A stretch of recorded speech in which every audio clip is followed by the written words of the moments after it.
Hər vaxtınız xeyir, Sport Info TV izləyiciləri, hər birinizi xoş gördük. Mən Elçin Cəfərov yeni video ilə qarşınızdayım. Həmişə olduğu kimi bu dəfə də videomuza keçməmişdən öncə Sport Info TV'nin YouTube kanalına abunə olmağı və izlədiyiniz videoları bəyənməyi sizdən xahiş edirik. Bəli, əziz dostlar, Azərbaycan Premyer Liqasında 31-ci tura yekun vuruldu. Bir-birindən maraqlı qarşılaşmalar izlədik. Təbii ki, ən önəmli maç Qarabağ Neftçi qarşılaşması idi. Bu qarşılaşma ilə bağlı çox detallı şəkildə biz derbi özel verilişində canlı yayımda Sport Info TV'də danışdıq. Oyundan əvvəl və oyundan sonra müzakirələrlə qarşınızda olduq. Xüsusilə Qarabağın bariz bir üstünlüyü var idi. İstədiyi vaxt oyuna temp verirdi. Neftçinin daha çox top itirməsinə səbəb olurdu bu temp. Xüsusilə Neftçinin müdafiədən topu yarı müdafiəyə çatdırmada ciddi problemlər olduğu növbəti dəfə özünü göstərdi.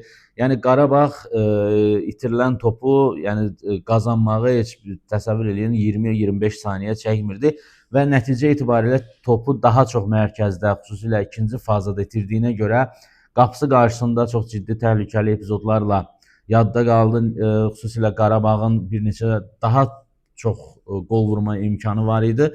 Burada xüsusilə Kadinin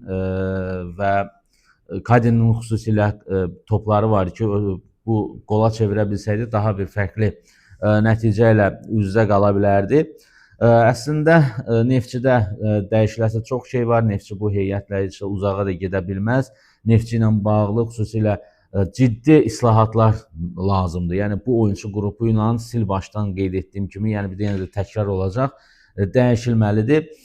Sabah maçında Sabahın 3-2 hesablı qələbəsi qeydə alındı. Mən deyərdim Sabahda məşqçi işi görsənmir.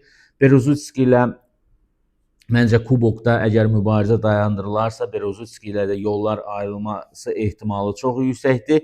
Yəni bunu ilk növbədə qeyd etmək lazımdır və əsas diqqət ediləsi məqamlardan da biri, yəni bu maçı geri çevirən Sabahın keyfiyyətli oyunçu profillərinin olmağı idi. Məncə məşqçi işi deyilən bir şey Sabahda biz son turlarda ümumiyyətlə izləyə bilmirik.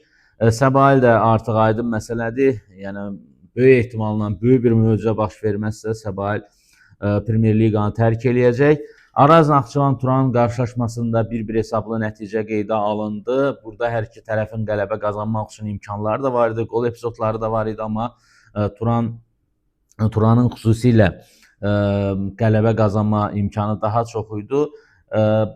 Yəni məncə heç-heçə belə deyək, oynanılan futbol, nümayiş elətdirilən kənardan baş məşqçilərin nümayiş elətdirdiyi performansla, yəni bu maçın heç-heçə bitməyə məncə ədalətli nəticə idi. Yəni düzdür, hər iki tərəf oyundan sonra qələbə qazanmağa layiq olduğunu bildirsə də, amma yekunda biz kənardan izlədiyimizi deyirik, izlədiyimiz qədərilə heç-heçə məncə ədalətli nəticə idi. Şamaxı Kəpəz üzərində 2-1 hesablı qələbəyə sevindi. Şamaxıda son dövrlərdə artan bir temp var. Oyun olaraq, sistem olaraq, taktik olaraq çox ciddi bir yüksəlişi görürük. Təbii ki, burada mərkəzdə daha çox topa sahib olmağa çalışan iki kollektivi izlədik. Kəpəzin qol epizodu da oldu. O bir çox belə bariz qol şansı var idi. Bundan maksimum şəkildə yararlana bilmədi. Şamaxı isə bu mövcud heyətlə, mövcud durumlar Ayxan Abbasovla yüksələn performansını bu maçda da davam etdi. Kəpəz də pis təsir bağışlamadı. Azər Bağırov da yəni əlində olan heyətə uyğun olaraq nə etmək lazımdırsa bunu da yəni nümayiş elətdirməyə çalışdı. Zirə Sumqayıt qarşılaşması, yəni 3-1 hesabı ilə Zirənin qələbəsi, həqiqətən Zirə bu mövsüm Qarabağdan sonra çempionatda ən yaxşı futbol nümayiş elətdirən kollektivdir.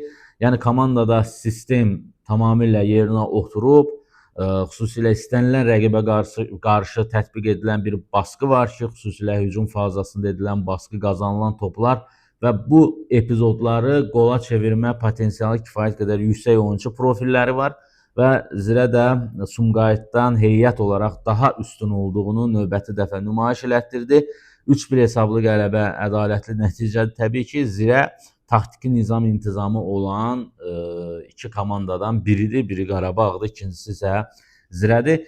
Yəni uzun uzadı danışmıram. Bu axşam futbol manşet verilişində daha detallı şəkildə canlı yayımda Sport Info TV-də toxunacaq bu mövzular həmkarım Ramiz Mirzəzadə ilə bərabər. Odur ki, axşam saat 9-da Sport Info TV-də canlı yayımı izləməyi unutmayın. Ən son xəbərlərlə, məlumatlarla qarşınızda olacağıq. Axşam görüşmək ümidi ilə hələlik.